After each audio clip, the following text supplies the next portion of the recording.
Estamos com mais um episódio do Histórias em Cena e chegamos agora com esse diretor e ator fantástico que já trabalhou, na verdade eu já trabalhei com ele e eu sou apaixonado. Então, por favor, recebam com muito carinho ele, Elias Andreato. Oi, Vitor.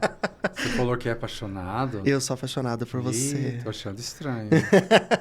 Eu sou idoso, você sabe, Eu né? sei, eu tenho 27, Elias. Opa! Eita! Vamos lá. Você tá bem? Tô bem, querido. Que bom, fico muito feliz de Também. ter você aqui.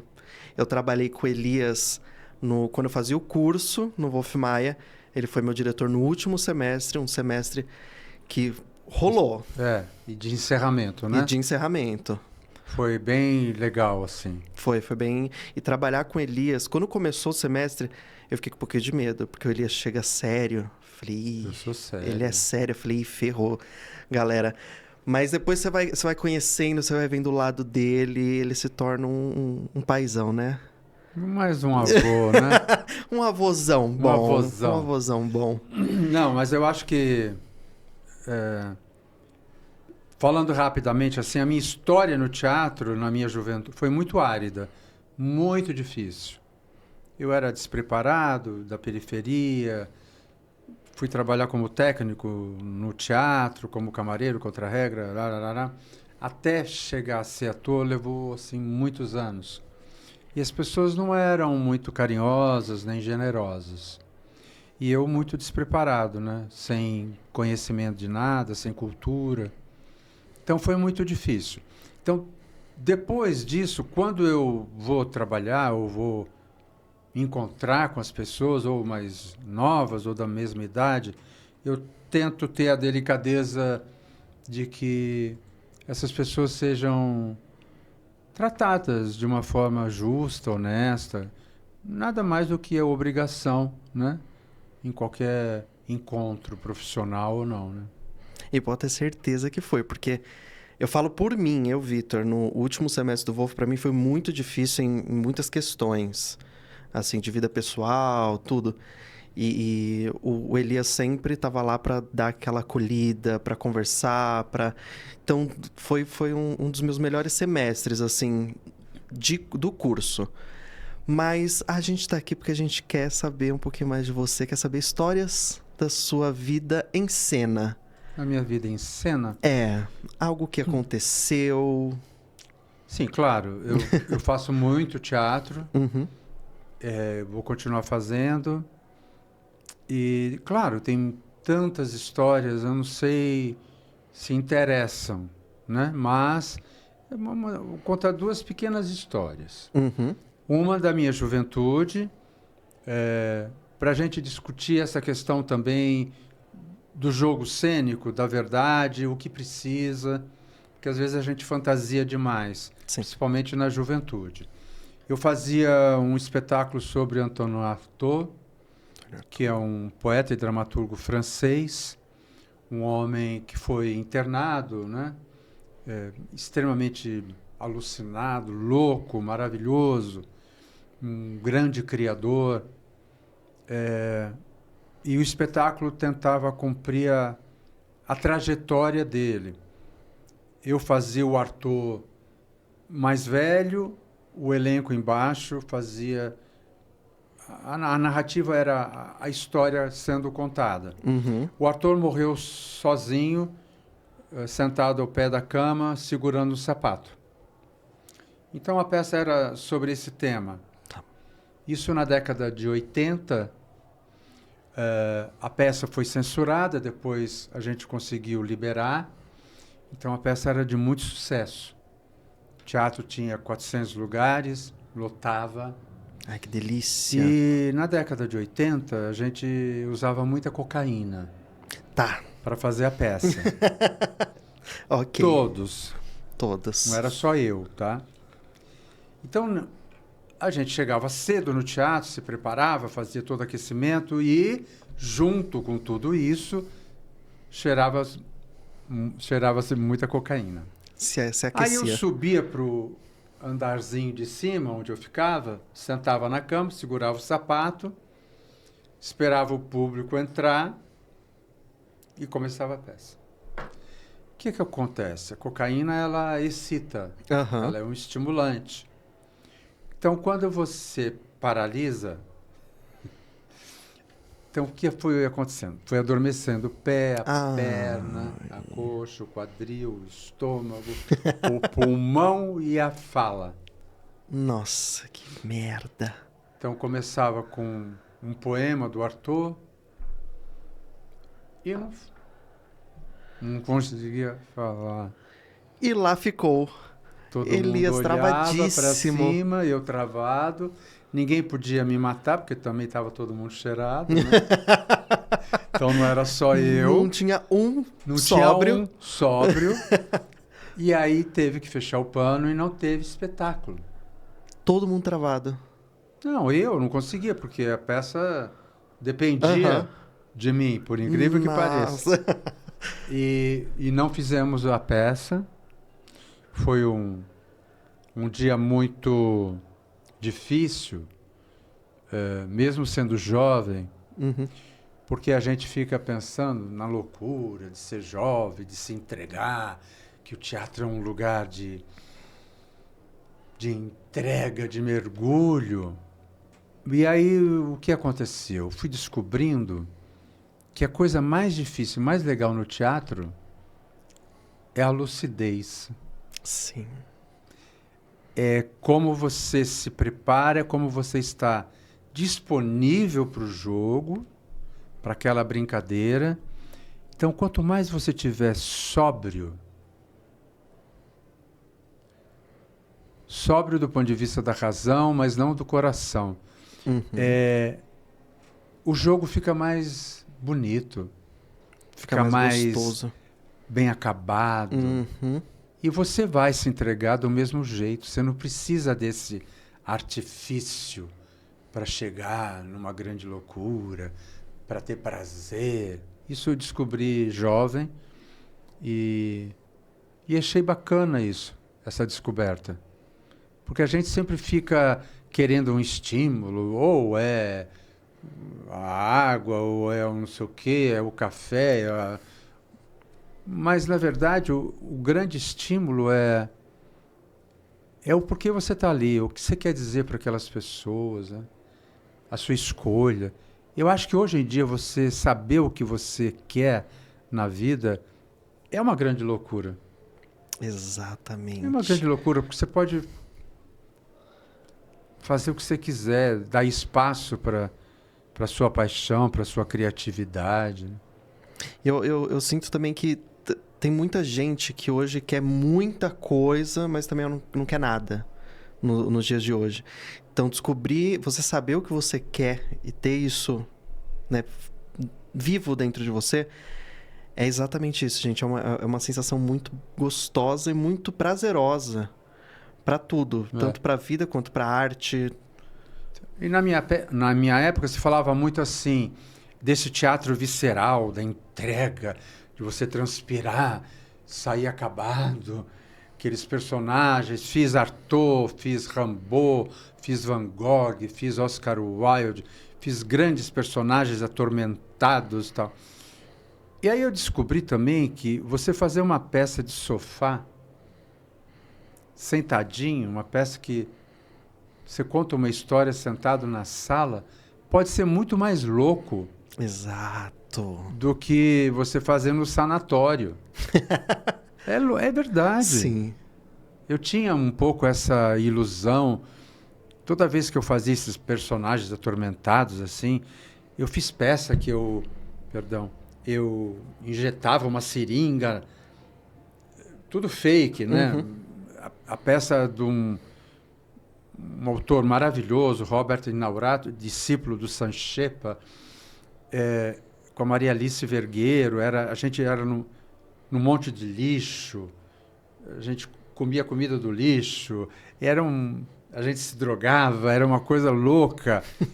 E aí eu lembro que o público falava assim, seus nojentos. Seus nojentos. A melhor reação, seus nojentos. Ninguém achava maravilhoso, só a gente. Tomava uns conhaque Drea meia-noite para fazer a peça. Só uns vinhos vagabundo e achava que estava arrasando. Caraca. Mas depois que você faz uma peça de sofá que não transpira e conta uma história linda e a pessoa lá, ela ri e se emociona, você fala, nossa, que legal. Também é legal, né? Exato. Eu vejo muito isso. Quando eu fui essa pessoa. Quando eu entrei no primeiro curso de artes cênicas, é aquela coisa, eu quero entregar muito, eu quero suar, quero fazer, eu vou ser notado. A gente sempre acha que vai ser descoberto em É. qualquer canto. Então a gente sempre tenta entregar horrores, e às vezes não, às vezes tá no simples. É exatamente isso que você falou. E eu já. A penúltima peça que eu fiz, a minha cena era sentada numa mesa. Só, falando. Com mais 2 personagens, mas eu ficava sentado. Cara, entregava muito. Era comédia. Entregava muito, o pessoal se divertia muito com a cena. E não tinha aquela. É o que você falou, aquele suor, aquele. Se matar pra fazer uma cena que o simples funciona muito bem. Às vezes até muito melhor do que você se matar fazendo a cena. Eu quero saber qual é a sua história. Qual é a sua próxima história? Uma história que eu acho muito determinante para mim, que é assim. Eu comecei a fazer teatro amador aos 17 anos na periferia de Osasco. Até então, nunca tinha entrado no teatro, nem sabia que existia isso. A minha referência era o rádio, a televisão, o cinema ali no bairro, né? Nem sabia que existia teatro. Na minha família, minha mãe era analfabeta, meu pai também, enfim, não tinha esse mundo. Uhum. E eu vi um show da Maria Bethânia aos 17 anos, chamado Rosa dos Ventos, dirigida pelo Fauzi Arap, onde ela cantava e dizia textos do Fernando Pessoa, da Clarice Lispector e de outros poetas brasileiros maravilhosos. E eu assisti aquilo em pé, porque me levaram. Eu era office boy numa agência de publicidade e alguém lá me levou para ver esse show. Eu era de menor, né? Fiquei em pé na beira do palco assim, que não tinha cadeira, estava lotado. E eu assisti aquela mulher fazendo aquilo tudo e a minha vida mudou completamente. Eu saí de lá pensando que eu queria fazer parte daquele mundo. Eu não queria ser a Maria Bethânia, não queria ter cabelos, nada disso. Maria Bethânia é maravilhosa. Mas eu queria ficar ali, naquele lugar. Aí fui para minha casa e a partir daí a minha vida mudou, porque essa mulher passou a ser uma grande referência na minha vida. Em todos os sentidos. Primeiro porque eu ficava excitadíssimo com ela, tinha prazeres noturnos, várias vezes, né? Olha só, gente, que descoberta. Sim, era uma coisa completa. Eu era completamente apaixonado por aquela mulher. Eu tinha foto dela na bolsa. Eu trabalhava numa agência, na minha prancheta em frente tinha uns retratos dela. Na minha casa. Era assim, eu era fascinado por ela. Então eu acompanhava, né? Ouvia tudo que ela cantava. Ela não aparecia muito na televisão. Às vezes tocava no rádio. Enfim. E aí a minha vida passou a ter essa referência. Eu queria que a minha vida fosse parecida com aquilo ali. Aí a vida foi seguindo, eu acabei sendo assistente de direção do Fauzi, que era o diretor dela. Depois, o meu irmão, que era um artista gráfico, Elifas Andreato, fez uma capa de disco dela. E eu sempre indo nos shows, ficava na fila, como fã mesmo. Uhum. Ela me recebia como todo mundo, pedia autógrafo. Né? Que legal. E depois, com o tempo, todo mundo falava para ela assim, você precisa ver o Elias no teatro, ele te adora. Todo mundo, os meus amigos, os amigos dela sabiam que eu era completamente apaixonado por ela. Até o dia que eu fiz uma peça que chamava Oscar Wilde, Oscar Wilde. Eu fiz numa casa aqui nos Jardins, que era uma escola de teatro da Cristina Mutarelli, e eu fiz um teatrinho de 15 lugares. E essa peça era o Oscar Wilde na prisão, porque ele foi preso porque ele se envolveu com um adolescente, né? E a partir desse amor aí impossível, ele ficou 1 ano preso. E a peça era isso, era este homem falando de amor, de arte dentro da cadeia. E quem foi me assistir lá? Betânia. A Maria Bethânia. Betaninha. No teatro de 15 lugares. Caraca, gente. E o que aconteceu? A peça era às 6 da tarde, no domingo. Eu cheguei às 11 da manhã e fiquei passando a peça. Uhum. Até às 6 da tarde. Você sabia que ela ia? Sim. Ah, tá. Que era para não ter nenhum erro.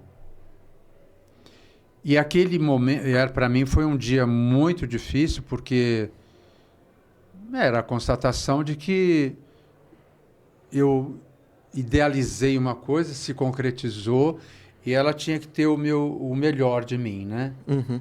Ela poderia até não gostar. Então, a partir daí, quando essa mulher assistiu minha peça e ela viu o meu trabalho, foi um marco na minha historinha teatral. Que lindo. Porque aí a gente acabou sendo amigos. Depois eu dirigi um espetáculo dela. E para mim foi um entendimento do meu ofício de uma forma muito legal, porque assim, eu falei para ela nesse dia que eu devia muita coisa a ela. Ela falou que não, que ela só tinha sido um instrumento, que tudo já estava em mim, que ela só despertou o que eu tinha para fazer. Achei isso uma coisa bonita. Sim. E também comecei a tomar cuidado também, porque eu estou sempre muito exposto, as pessoas também podem se espelhar em mim, eu tenho que ter a delicadeza também de ser generoso e gentil com as pessoas. Mas essa é uma história que define a minha trajetória, assim, é bem amorosa. Que bonito. É uma história bonita, Bem bonita. porque é difícil de acreditar que existe essa possibilidade, Uhum. né? Exato. E hoje vocês têm amizade ainda? Sim. Que A gente é amigo, a gente se fala. E ela é uma referência, continua sendo até hoje, vai ser sempre. Porque foi a partir dela que o teatro tomou posse da minha alma. E tá desde então e Tá. vai ficar para sempre. Agora não tem mais jeito. E vai ficar. Mas ela tem esse papel. Cara, eu sou muito fã da Maria Bethânia, eu acompanho ela também. Inclusive tem um colega nosso de família, que é o Paulo, que toca com ela. Então eu tô sempre acompanhando ela por todos os lados. Assisto o Paulo tocando ela, assisto o show dela, tô sempre por ali. E, cara, é muito legal isso. Porque eu sou muito ansioso e eu fico muito tenso. Então não sei como seria a minha reação hoje se eu tivesse com uma grande inspiração, um grande ídolo sentado na minha frente para me assistir. Eu tenho uma atriz que eu sou muito, muito apaixonado, que é da comédia, que é a Mônica Martelli. E eu não saberia como seria a minha reação, entendeu? Ao estar na presença dela me assistindo. É uma coisa que eu quero muito, porque eu sempre acompanho ela em todos os lugares. Mas vai acontecer ainda. Vai acontecer. E eu quero saber uma coisa de você, Elias. Hoje em dia, olhando o cenário cultural, artístico, como que tá, qual a dica que você dá para essa galera que está estudando ou que está se formando agora? Qual a dica que você dá artística para eles? Olha, eu ouvi outro dia a Fernanda Montenegro falando sobre o ofício e falando sobre a vocação, né? Eu acho que ser jovem hoje é muito difícil. Muito mais do que na minha época. Na minha época, a gente não tinha tanta informação, a angústia é muito próxima, o tempo era mais lento, eu tinha a sensação de que a vida ia demorar. As coisas não aconteciam com a rapidez que eu gostaria que acontecesse. Uhum. Hoje eu acho que a vida é veloz, as informações são infinitas, chega a ser até monstruoso. Uhum. A competição é muito grande, porque você se torna mais frágil diante de tudo isso. Sim. Te paralisa. Então, ser jovem hoje, é difícil você falar para um jovem, foca na sua história. Sua história é só sua. Ninguém rouba, ninguém destrói a sua historinha. Vai atrás dela. Às vezes é pequeno, às vezes é pouco, mas é sua. Ninguém consegue interferir nisso. Precisa ter paciência. Eu sei que falar isso quando a gente é jovem é difícil, é um recurso distante. E hoje eu falo isso para mim mesmo. Também, agora já sou idoso, velho, e mesmo assim eu preciso ter paciência, preciso esperar. Às vezes você tem que saber esperar as coisas. O nível de ansiedade é muito alto. As pessoas todas estão medicadas. Todas. Mas, às vezes, a sua historinha é sua. Assim, você não precisa ganhar o Oscar para dizer que você é bom, Sim. que você fez a escolha certa, que a sua vida é legal, né? Às vezes você precisa só trabalhar. Exatamente. Então é isso, é encarar a sua trajetória de uma forma mais objetiva. Eu tenho Instagram, eu tenho celular, eu vivo o mesmo tempo que você aqui na Terra. Sim. A gente tem angústias parecidas, a gente tem amores perdidos, a gente tem falta de amores, a gente tem desejo, a gente tem falta de desejo. E eu sou bem mais velho que você. Não é estranho que a gente tenha tanta coisa? Cara, que... A vida é assim. Eu acho que no teatro, quando você estabelece esses encontros, é muito mais prazeroso porque você deixa de estar sozinho.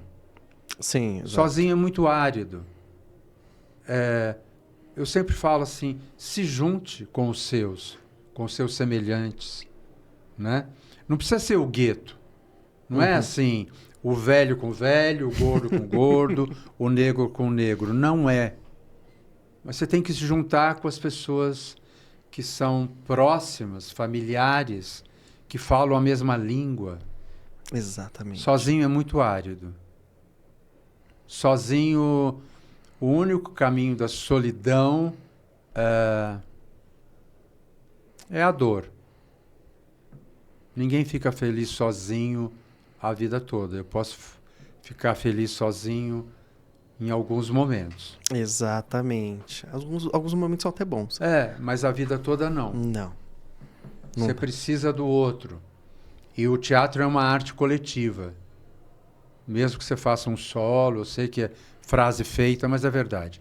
Mesmo que você faça o solo, tem o cara na técnica, que você tem que admirar o trabalho dele, gostar dele, ele tem que gostar de você, ele tem que estar feliz de estar ali, ele tem que estar feliz, a gente está trabalhando, ganhando um dinheirinho. É tudo junto. Teatro tem isso. É sempre uma equipe, um time grande. O pessoal Tem acha ser. que quando vai... Eu já vi isso muitas vezes. Ah, vou assistir um monólogo. Ah, o monólogo é fácil, é só ele ali, tá tranquilo. Não, gente, depende de... É todo um time para fazer aquilo acontecer. E a questão do artista também, a gente tem que pensar hoje em dia a questão do ego, né? Eu Ponto. gastei muito dinheiro na minha vida fazendo terapia, porque eu pude, e sinto privilegiado nesse sentido, para não aborrecer o próximo. Ninguém tem nada que ver com a minha doença. Dela eu cuido eu. Exatamente. Eu quero o outro comigo para divertir, para criar, para ser bacana. Eu não quero o outro para infernizar a vida dele e nem que ele infernize a minha vida. Eu quero essa troca, esse encontro, isso que é prazeroso na vida. Fora isso, não tem mais sentido. Assim, se não for bacana, não serve. Exato. Nossa, que todo mundo pense assim também, porque Não, hoje em dia eu vejo que a gente tá fazendo terapia. Eu faço terapia também, graças a Deus. Eu tô fazendo terapia pra não me aborrecer com os outros, porque os outros não fazem. Então, e também pra isso, pra não aborrecer as pessoas com algumas coisas. Os meus problemas são meus problemas e eu tenho que lidar com eles, não os outros. Com certeza. Eu acho que o ego, você fala, o artista, o ego, ele tem... Não. Resolva o seu ego com você, com a sua mãe, com o seu pai. Não tenho nada a ver com isso. Tem muita gente talentosa no mundo, não é só você que é talentoso. Aceita. Você não é o único maravilhoso. Tem muita gente maravilhosa. Então é preciso dividir. É preciso deixar o talento do outro também ser exposto, aplaudido. Essa relação que o outro não pode brilhar mais do que você é um sentimento burro. Se ele brilha, você também brilha. Que todo mundo tem que brilhar. Já dizia lá a música. Gente, é para brilhar, para ser feliz. E é verdade. A vida é muito árida. É muito árida. A pobreza é imensa. A ignorância não tem fim. É eterna. Eu amo esse cara. Já falei pra vocês. Elias, tô apaixonado. Nossa. Bom, eu não vou falar nada porque a gente pode tomar um drink na farmácia, se você quiser. Tomar um de pirona. Isso. Agora, o que você... Me dá a sua opinião sobre a atual fase da cultura e da arte no Brasil. A gente está vivendo um momento bonito. A gente passou por um período cruel, de menosprezo total pela cultura. A gente passou por um período onde a direita no mundo se manifestou de uma forma definitiva, ela está aí, não dá mais para negar.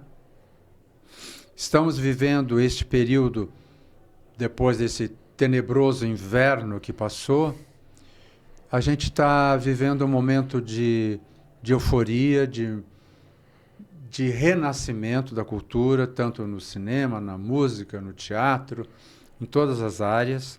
O público está indo mais às manifestações, aos encontros artísticos. Então a gente está vivendo um período bonito, mas ainda é assustador, porque a direita está se armando. Acho a esquerda, pelo menos no Brasil, um pouco tacanha, no sentido de não entender e permitir que a direita avance com essa violência.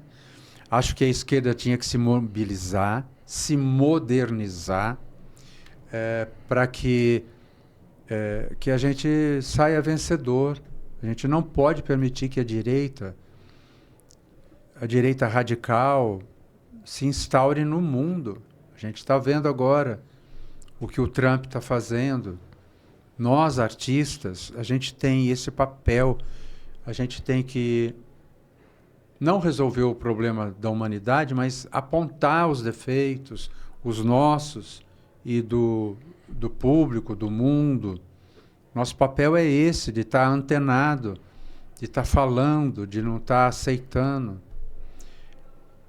As questões todas hoje em dia são muito relevantes, a questão da sexualidade, a questão do racismo, a questão de todos os preconceitos contra a mulher, contra o gay, contra o gordo, contra o velho.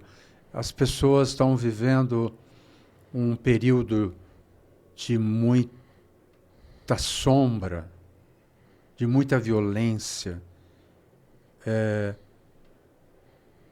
horrível quando você vê um jogador jovem, assim, que sai da periferia, chega no auge, transforma a vida dele, brilha no campo e sofre um racismo e chora. Aí você fala assim, eu não posso sentar na minha casa, ver isso jantando e achar que é normal, que eu não tenho nada que ver com isso. Não posso. E essas questões, por mais que nos toquem, que nos incomodem, elas precisam ser escancaradas. Eu ouço hoje em dia artistas falando assim, mas hoje tudo é preto. Todos os editais só tem preto. Ninguém mais vai trabalhar. É foda, né?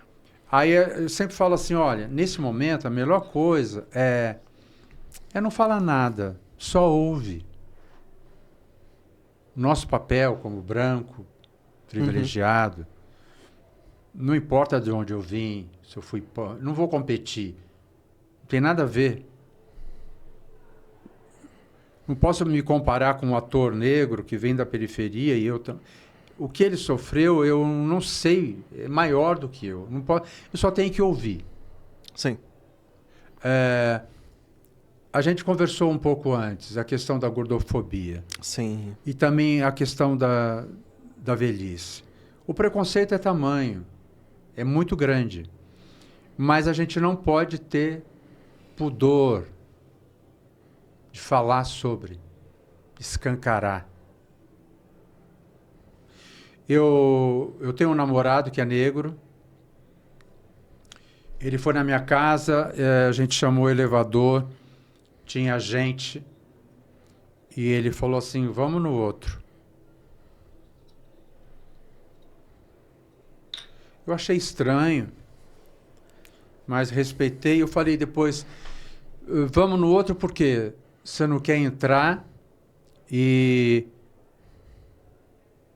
causar algum desconforto? Falei, não, você tem que entrar.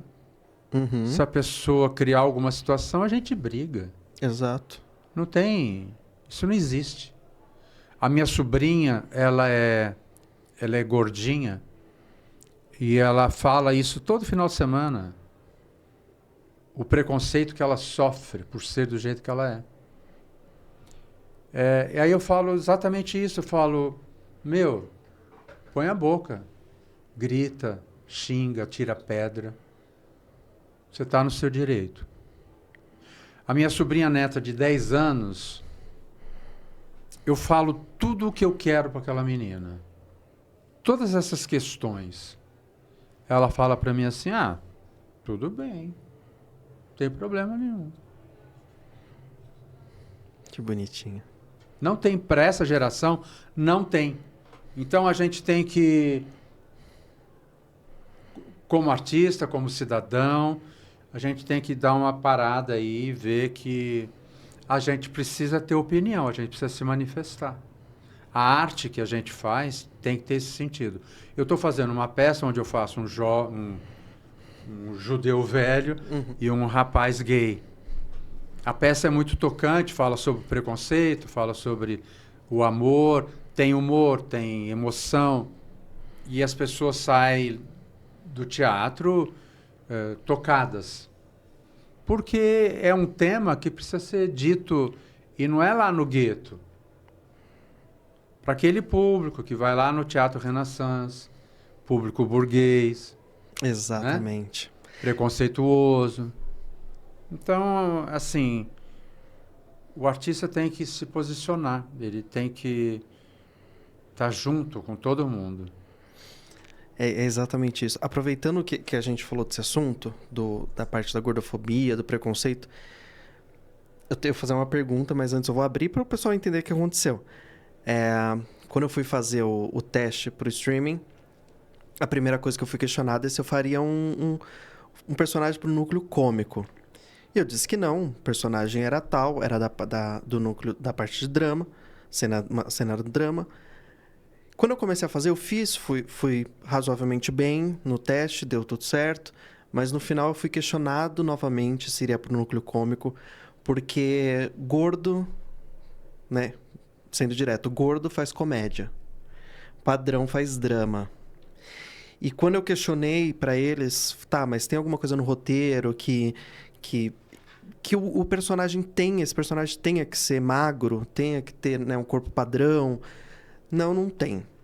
Mas é o sistema. Esse é o sistema. Você acha que em algum momento esse sistema vai mudar, está mudando ou não? Esse suposto sistema que eles colocam. Olha, talvez ainda demore.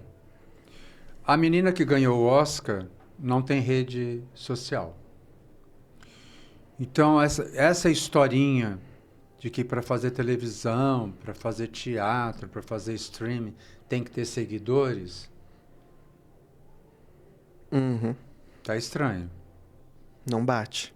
A pessoa tem que ter talento, né? Exatamente. É isso. E essa questão aí, eu acho que a gente tem que perder um pouco a compostura. Não dá mais. Você tem que mandar tomar no cu, sabe? Não dá para fazer discurso elitizado, não dá mais para sofrer, não. Tem que escancarar. Tem que escancarar. Eu na hora que aconteceu, eu fiquei tão sem graça, sem reação pelo que eu tava escutando, que a minha única alternativa na hora assim, foi questionar mesmo do personagem. E quando ele me informou isso da forma como se fosse a mais correta para eles, que esse é o sistema, você é gordo, se você quiser fazer pra comédia, beleza. O meu final foi, tá bom, obrigado, e saí e fui embora. Porque eu não tive reação na hora. Eu acho que eu nunca tinha passado por uma situação assim. Então, o meu receio, assim, o que eu acho que a gente conversando é para essa galera que tá saindo agora, tá se formando, se esse sistema muda, não muda, se... Isso é muito antigo já, pelo que a gente já conversou. Essa questão desse sistema deles é muito antigo. Então, não sei se um dia, talvez, quando esse pessoal mais jovem assumir essa posição de direção, vá mudar no futuro. Sim, vai demorar. Isso não vai ser amanhã. Mas o que tem que acontecer é... Você tem que falar, filho. Tem que falar, não tem mais. Porque nada acontece. Você não vê o presidente da Conebol lá? Depois de tudo, o cara ainda faz uma piadinha. Exato. O mundo é canalha. Você vai discutir filosoficamente com ele, você vai explicar que dentro da branquitude dele, ele está sendo... Mas ele está cagando para você, filho. Imagina, tem que falar, vai se fuder. Mandar pras picas. Tira uma pedra na testa dele, é isso. Não, é verdade, Sim, porque sim. a gente fica tentando ser bonzinho, tentando ser coerente, tentando ser educado. Assim não vai dar. E a gente só toma no rabo. Não vai dar. Quando você vê assim, fulano processou a emissora porque sofreu assédio, é isso. Tem que ir aí. Tem que entrar grana, o cara tem que perder dinheiro. É só assim. Hoje em dia eu vejo muito isso também. O pessoal aprende quando mexe no bolso. Mexeu no bolso, a pessoa Não, dá então, uma polida. mesmo a gente que faz teatro, quando eu vou dirigir um grupo de jovens, como lá no Wolf, a gente sabe o que significa o assédio moral, o assédio sexual. Eu tenho que ter a delicadeza de olhar para você e te tratar igual aqui. Sim. Eu não vou lá para te sacanear, para lidar com os seus defeitos. Meu papel não é esse. Eu não tenho formação para isso. Então as pessoas são muito cruéis. São. E se elas são cruéis, elas têm que receber de acordo. Exatamente. Tem que ser. Exatamente. Não adianta querer ser bonzinho. Acho isso não está dando certo. Essa classe política que está aí, toda é corrompida. A gente não faz nada por ninguém. Faz por eles. É. São raríssimos os políticos que você fala assim, não, esse cara aí eu respeito, tem um histórico, fez muita coisa. Não. Ninguém me representa nesse sentido. Ninguém. Porque tudo feito são conchavos, acordos, tudo para se manter no poder, abre mão disso, junta com um traste desgraçado ali. Então isso para mim isso não me representa. Maravilhoso. Eu sou mais a Erika Hilton. Erika Hilton. Grande. Eu sou essa mulher, ela fala o que pensa e com categoria e com consciência de tudo. Exato. Ela é muito e ela inteligente. Eu acho que tem que ser igual a ela. É que eu não tenho esse dom da palavra que ela tem, do verbo. Mas essa mulher me representa. Ela é foda, cara. Ela é muito inteligente. Ela fala com uma classe. Não, e fala o que tem que ser dito e não fala de um jeito meigo. Seu microfone. Ó. Voltou. O que eu ia falar? Eu acho que a gente tem que começar a devolver constrangimento com constrangimento. Sim. É isso. Eu acho que, normalmente, eu coloquei isso há algum tempo já pra minha vida, devolver o constrangimento com constrangimento. Mas é o que eu falei. Como foi a primeira vez, acho que eu nem esperava. Eu esperava tá bom, beleza, tchau. E corta porque é gordinho, entendeu? Mas não tão descarado. Mas, ok. Estamos prontos para os próximos. Se acontecer. Espero que não. E quando acontecer, fala assim, vem cá. Que autoridade você tem para decidir o que eu devo fazer? Exato. Você pode não me querer, tudo bem. Estou aqui para isso. Mas quem decide sou eu, não você. Exatamente. O Elias... Gente, o Elias, ele... Coisa mais linda da minha vida. Não. Nunca fui bonitinho. Filho. Você é lindo. Não. Deixa eu te falar. Vamos lá. Teatro e cinema. Nossa. Elias já fez teatro e cinema, gente. Já fez comercial, publicidade. Eu conversei uma coisa na semana passada com o Garoli e isso ficou na minha cabeça entre a generalização do teatro, entre gostar ou não, e do cinema. Porque o que ele falou quando a gente vai no cinema e a gente assiste um filme que a gente não gosta, a gente sai e fala, não gostei desse filme. Quando a gente vai no teatro e assiste uma peça que a gente não gosta, a gente fala, teatro é uma merda. A gente não, mas... Sim. O pessoal que não é do mundo artístico. Teatro é muito chato. O que você acha disso? Eu entendo esse do ponto de vista assim, a pessoa sai de casa, pega o carro, paga o estacionamento, paga o ingresso, chega lá, não gosta, ela é um combo que deixa ela mais revoltada. Exato. Né? E ainda tem que se concentrar, não pode falar, né? Tem todas umas regras. O cinema não, você vai mais relaxado, você come a pipoca, né? Se não gostou, você fala, deu um passeio, deu uma geral, né? Fui até o banheiro, voltei. Mas eu acho, isso, é difícil. A arte do encontro é complicado, não é fácil não. Às vezes é prazeroso, às vezes é difícil para ambos os lados. Exato. Né?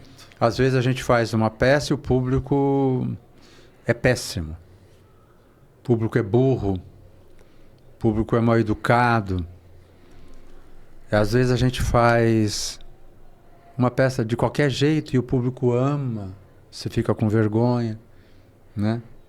Sempre tem uma novidade nesse jogo. Sempre, sempre. A peça musical que a gente está fazendo algumas, né, apresentações, na estreia, o público aqui de São Paulo, centro, o público assim, ó, momentos de piada, né, momentos cômicos, o pessoal meio neutro. Falei, nossa, a galera não tá reagindo, o que tá acontecendo? Falei, a gente tá com um problema aqui, vamos lá. A gente levou o mesmo musical pro Guarujá. Cara, na entrada o pessoal tava muito participativo. O pessoal ria, o pessoal cantava, o pessoal se divertia. Falei, caramba, que público gostoso. Então, varia muito de dia para dia. Graças a Deus, né? Pensou todo mundo, todo igual, todo dia. Não, igual. Isso que é o legal. Porque nunca é igual, né? Nunca, sempre... Até, não sei como que é com você. Na cena do musical, tem uma cena que é totalmente livre, minha. Então, cada apresentação sai de uma forma, mais ou menos, aquela cena, porque ela não tem marcação. E o que me surpreende é que toda vez a cena dá muito certo. Até agora, pelo amor de Deus. Deu muito certo, sempre foi muito engraçada, muito cômica. Inclusive, eu quero que você vá assistir. Pra você me dar a sua opinião, porque o Elias, ele vai na raiz depois. Na minha peça tem muita risada também. E é legal. Acho que é só não criar expectativa, né? Vai fazendo e se o público riu, se não riu, tudo bem.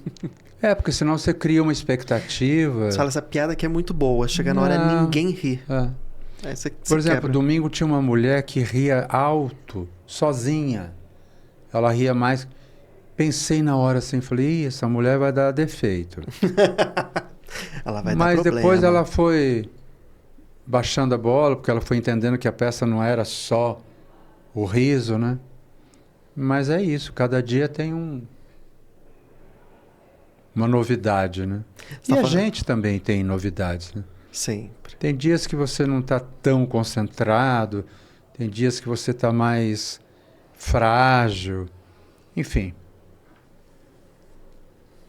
É assim. É assim.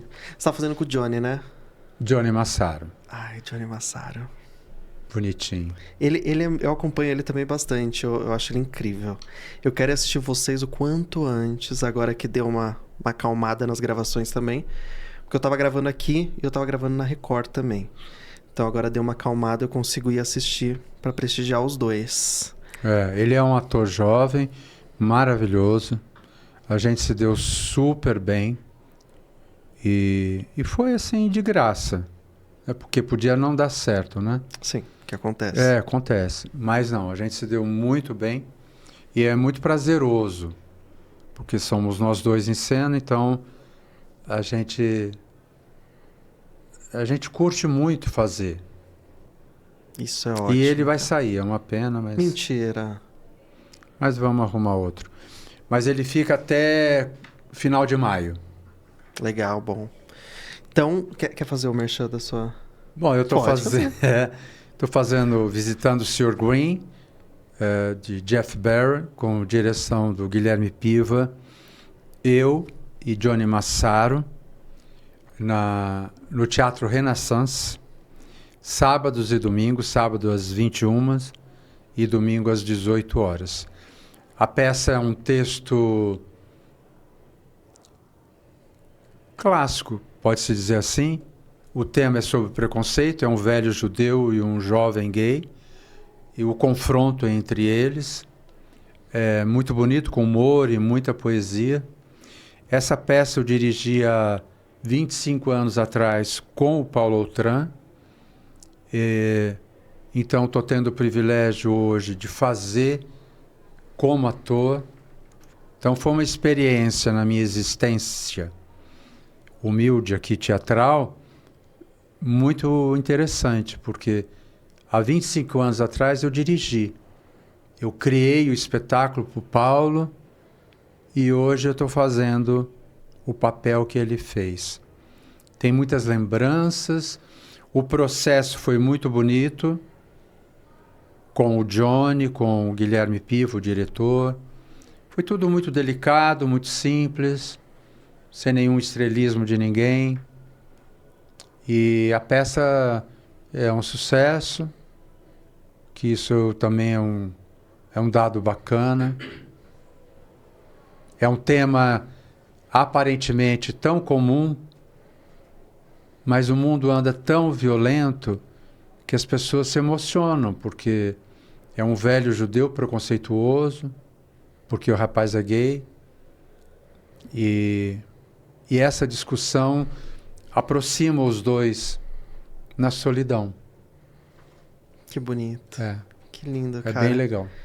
Vão assistir todo mundo, por favor. Vamos assistir, porque eu também vou. E agora a gente vai finalizar. Mas eu queria falar um negócio. Porque quando eu comecei a estudar no Wolf com o Elias, a gente teve um bate-papo, foi a conclusão de curso, a gente teve aquele bate-papo sobre diversos fatores do que aconteciam com mulheres, com gays, com trans, com todo mundo. Foram meses falando sobre isso. E como eu tinha falado, eu fiquei com um pouquinho de medo do Elias no começo, mas depois eu comecei a perceber um lado muito humanizado seu. De lidar com as coisas, da forma de falar, de tratar o tato com as pessoas. E hoje, eu estando em outra posição, não de aluno, mas de correr atrás disso, de construir projetos, quando eu tô nos projetos que eu vejo muita inspiração de você. Porque é esse humanizado que eu sinto. O jeito de lidar com as pessoas do elenco, o jeito de lidar com produção, o comprometimento em cima do palco. Então, eu acho que assim, tanto você quanto o Garolho, o Ferrara, mas você foi, na época, e ainda vem sendo, em vários momentos, uma inspiração muito forte para mim durante o trabalho. Então, eu só posso agradecer. Muito obrigado pela época de aula. Muito obrigado pelo pós, né? Por também ter topado vir aqui participar do podcast, que para mim foi muito, muito prazeroso e muito gratificante ter você ter aceitado, porque quando eu mandei pro Elias, eu falei, o Elias não vai aceitar. Falei, eu tô com medo do Elias não aceitar. E eu queria muito. Falei, eu tô com medo dele não aceitar participar, tal, e você aceitou logo que a gente conversou. Então, muito obrigado, de verdade. Olha, Vitor, só para esclarecer assim, eu comecei no teatro como contra-regra, camareiro, e assim, eu cuidava da faxina, limpava o palco, limpava o camarim, passava roupa. E na minha época, o técnico, ele não convivia com os artistas, né? A gente ficava em hotel separado, em carro separado, em restaurantes. A gente não... Os artistas não conversavam com a gente, não tinha amizade, assim. Era um funcionário ali. Eu falava assim, limpa aí pra mim. Né? Limpava tudo, ganhava para isso. Eu acho que o teatro, nesse sentido, as relações foram mudando. Hoje em dia, não é mais assim. Fui aprendendo também, como ator, que a gente precisa de todo mundo. Todo mundo está ali para sobreviver de alguma forma. Se não é pelo dinheiro, é pela arte, é pela possibilidade amorosa de estar junto com as pessoas, tal. Sim. Sempre tive o cuidado e vou ter sempre, não porque eu seja bonzinho, é porque é o correto, de você pensar no outro e ver o outro. É importante a escuta, olhar, ver o que a pessoa está falando para você. Isso é o óbvio. Sim. É o que eu quero comigo também. Né? Exatamente. Não me tratem como se eu não fosse nada. Eu sou alguma coisa. Todo mundo é. Então, por que o técnico tem que ser tratado diferente de um ator? Não tem, é uma pessoa, está lá trabalhando faz parte do trabalho, ele está contribuindo. Exato. E essa coisa da escuta, a gente foi perdendo, com o tempo a gente foi perdendo a escuta. As pessoas estão muito centradas nelas, tem que lacrar, tem que fazer sucesso, tem que ser maravilhosa, e tem que ter muita mentira nesse jogo. E a gente sabe que Você até pode criar esse personagem para tentar sobreviver, tentar ganhar uns trocos, tentar conseguir um seguidor. Tudo bem, isso eu entendo, mas não comigo. Exatamente. Né? Comigo não precisa, né? É isso. É a pessoa não saber diferenciar o jogo, né? Tá bem, vai lá, encara o personagem, inventa aí, se dá bem na vida. Sim. Mas saiba que aquilo é uma brincadeira, né? Exatamente. Não, tem gente que inventa tão bem que entra o personagem e não sai nunca mais. Não, isso não existe. Ninguém é médium inconsciente, né? Não, a gente tem que ser isso, tem que ser bacana, porque é obrigação. Sim.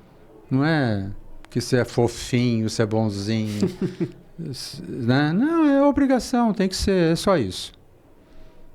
E toda vez que alguém se interessar por teatro, pela arte, a gente tem que ter um olhar e um cuidado. Porque a gente vive da perpetuação disso. Exato. Cada vez mais. Hoje tem muitas mídias e o teatro é esse ser ancestral, jurássico, e que está aí firme, sobrevivendo.